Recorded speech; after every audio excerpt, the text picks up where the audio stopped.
Hello everyone, Gautam is education hub पर आप सभी का बहुत बहुत स्वागत है। उम्मीद है आप सभी अच्छे होंगे, एग्जाम की तैयारी अच्छे से जारी होगी। आज है 27 सितंबर 2024 और आज की करंट अफेयर की क्लास आप लोगों के सामने। क्लास शुरू करने से पहले आप लोगों से छोटी सी रिक्वेस्ट, अगर आप लोग चैनल पर नए हैं तो प्लीज़ चैनल को सब्सक्राइब कीजिएगा। अगर वीडियो आपको थोड़ी सी भी अच्छी लगे तो लाइक कीजिएगा और ज़्यादा से ज़्यादा शेयर कीजिएगा।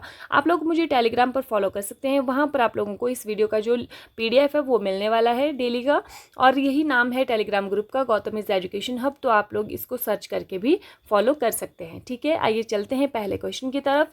हाल ही में विश्व पर्यावरण स्वास्थ्य दिवस कब मनाया गया है? तो कब मनाया गया है? यह मनाया गया है 26 सितंबर को। भाई क्यों मनाया गया है? तो ये क्यों मनाया गया है? ये मनाया गया है विश्व के जो पर्यावरण है पूरे विश्व भर में उसके स्वास्थ्य को ध्यान में रखते हुए। ठीक है, वो चिंताजनक बात है कि विश्व का जो पर्यावरण है वो क्या होता है, दूषित हो रहा है, अधिक से अधिक कारण इसके बढ़ रहे हैं। ठीक है, इसीलिए विश्व पर्यावरण स्वास्थ्य दिवस मनाया गया है।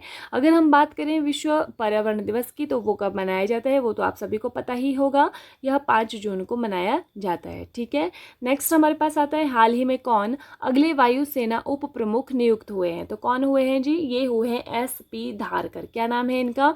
SP धारकर इनका नाम है, वायुसेना उप प्रमुख ये नियुक्त हुए हैं। ठीक है, अगर हम बात करें कि वायुसेना के प्रमुख कौन नियुक्त हुए हैं अभी हाल ही में, तो ये हुए हैं अमरप्रीत सिंह। ठीक है, और इनकी जो जगह है, क्योंकि इससे पहले उप प्रमुख यही थे अमरप्रीत सिंह, और अब इनकी जगह SP धारकर लेंगे और ये क्या बन गए हैं? वायुसेना प्रमुख बन गए हैं। इससे पहले वायुसेना के प्रमुख कौन थे वो आप लोग कमेंट करके बताएंगे। ठीक है, हाल ही में जारी ग्लोबल इनोवेशन इंडेक्स 2024 में कौन शीर्ष पर रहा है? तो कौन सा देश शीर्ष पर रहा है? ये है स्विट्जरलैंड। कौन सा देश है? स्विट्जरलैंड। ग्लोबल इनोवेशन इंडेक्स 2024, इसमें कितने देशों का सर्वे हुआ है? इसमें 133 देशों का सर्वे हुआ है, और यहाँ पर जो फर्स्ट नंबर पर है वो है स्विट्जरलैंड। और हमारे भारत की अगर हम बात करें कि भारत कौन से स्थान पर है, तो भारत है 39th स्थान पर। कौन से स्थान पर है? 39th स्थान पर है। नेक्स्ट हमारे पास आता है हाल ही में भारत का पहला कागज रहित चुनाव कहाँ पर आयोजित किया गया है? तो ये कहाँ पर हुआ है? ये हुआ है मध्य प्रदेश के अंदर। कहाँ पर हुआ है? मध्य प्रदेश में हुआ है ये चुनाव। तो कागज रहित यहाँ पर पूरा पेपरलेस चुनाव हुआ है, और ये मध्य प्रदेश के भोपाल जिले के बैरसिया विकास खंड के रतवा रतनपुर ग्राम पंचायत में हुआ है। कहाँ हुआ है? मध्य प्रदेश भोपाल जिले के बैरसिया विकास खंड ब्लॉक है मतलब वहाँ पर, और वहाँ का रतवा रतनपुर ग्राम पंचायत है, वहाँ पर ये पूरी तरह से पेपरलेस जो मतदान हुआ है, और ये भारत में पहली बार हुआ है। हाल ही में CSIR का 83वां स्थापना दिवस कब मनाया गया है? तो ये कब मनाया गया है? ये मनाया गया है 26 सितंबर को। कब मनाया गया है?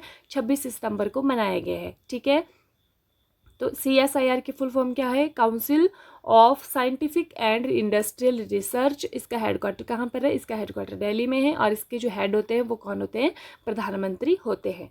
हाल ही में शाह आलम स्टेडियम ध्वस्त कर दिया गया है, यह कहाँ स्थित है? तो ये जो शाह आलम स्टेडियम है ये मलेशिया के अंदर स्थित है। ठीक है, कहाँ पर? मलेशिया के अंदर। क्या हुआ था कि ये बहुत बड़ा स्टेडियम था, इसमें 80,000 लोगों के बैठने की व्यवस्था थी, लेकिन खराब रख रखाव के कारण 2020 में इसको अयोग्य घोषित कर दिया गया, और अभी इसको क्या कर दिया गया है? ध्वस्त कर दिया गया है। ठीक है,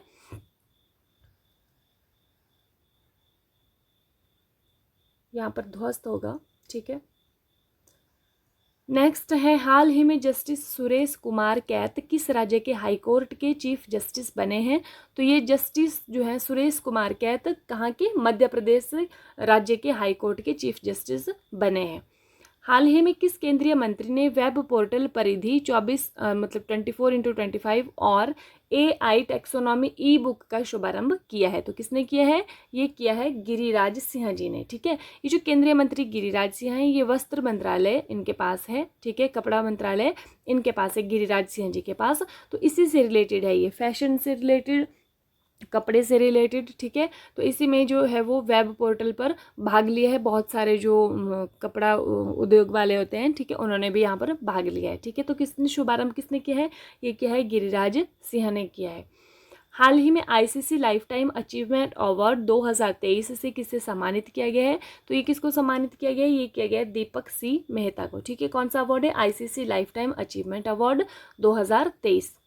हाल ही में कौन सी राज्य सरकार फसलों को नुकसान पहुंचाने वाले नीलगाय और जंगली सुअरों को मारेगी? तो कौन सी राज्य सरकार करने वाली है? ये बिहार सरकार करने वाली है, क्योंकि यहाँ पर जो फसल के लिए बहुत अधिक नुकसान जो है वो कौन से पहुंचा रहे हैं, ये नीलगाय और जंगली सुअर पहुंचा रहे हैं। इसीलिए यहाँ की सरकार ने फैसला लिया है कि इनको मारा जाएगा और यहाँ के जो वन विभाग है उसके द्वारा इनको मारा जाएगा। कल की क्लास का रिवीजन देख लीजिए। हाल ही में विश्व फार्मासिस्ट दिवस कब मनाया गया है? तो यह मनाया गया है 25 सितंबर को। हाल ही में जारी एशिया पावर सूचकांक में कौन शीर्ष पर रहा है? तो कौन शीर्ष पर है? ये है अमेरिका। नेक्स्ट है, देखिए पहले नंबर पर अमेरिका है, फिर दूसरे नंबर पर चीन है, फिर भारत है, फिर जापान है।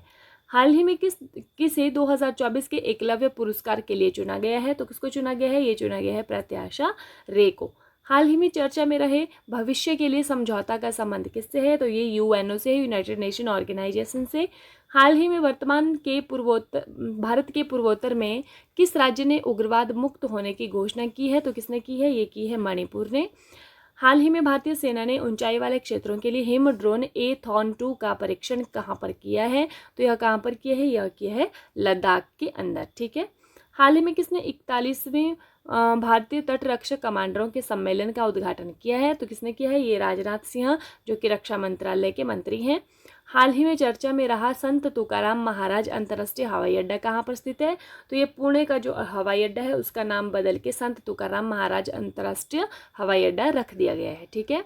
नेक्स्ट हमारे पास आता है, हाल ही में मनकेडिया समुदाय को किस राज्य ने विशेष आदिवासी समूह का दर्जा दिया है? तो कहाँ का है? ये ओडिशा सरकार ने दिया है। ठीक है। हाल ही में दक्षिण पूर्व एशिया के किस देश में समलैंगिक विवाह को कानूनी दर्जा मिला है? तो यह मिला है थाईलैंड को। ठीक है।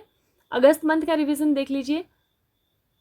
अंतर्राष्ट्रीय आदिवासी दिवस किस दिन मनाया गया है? तो यह कब मनाया गया है? यह मनाया गया है 9 अगस्त को। ठीक है।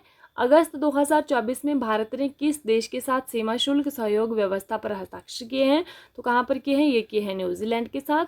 भारत के लिए अपना आखिरी अंतर्राष्ट्रीय मैच खेलने वाले PR श्रीजेश ने हाल ही में किस खेल से संन्यास लिया? तो PR श्रीजेश किसके जो खिलाड़ी हैं वो हॉकी के प्लेयर है। ठीक है।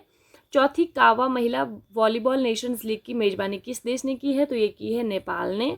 नेक्स्ट है, हाल ही में सेबी ने किसे MCX के MD एंड CEO के रूप में मंजूरी दी है? ठीक है। तो किसको मिली है? ये मिली है प्रवीणा राय को। किसको? प्रवीणा राय को। MCX की full form multi commodity exchange of India limited. हाल ही में किस एयरपोर्ट पर पंजाब सहायता केंद्र खोला गया है? तो यह दिल्ली एयरपोर्ट पर खोला गया है। नेक्स्ट हमारे पास आता है, हाल ही में भारत और किस देश ने अपना विदेश कार्यालय परामर्श आयोजित किया है? तो यह किया है भारत और जाम्बिया ने। हाल ही में राष्ट्रपति द्रौपदी मुर्मू ने किस देश में अंतर्राष्ट्रीय शिक्षा सम्मेलन को संबोधित किया है? तो यह किया है न्यूजीलैंड के अंदर। हाल ही में अंतर्राष्ट्रीय ओलंपिक समिति ने पेरिस ओलंपिक के समापन समारोह के लिए भारतीय दल में से किसे चुना है? तो किसको चुना है? ये PR श्रीजेश को चुना है। ठीक है। और आप लोग कमेंट करके बताएंगे कि इनके साथ महिला खिलाड़ी कौन थी PR श्रीजेश के साथ समापन समारोह में परेड के लिए। हाल ही में किसने सशस्त्र बल चिकित्सा सेवा के महानिदेशक का पदभार संभाला है? तो ये संभाला है अनुपम कपूर ने।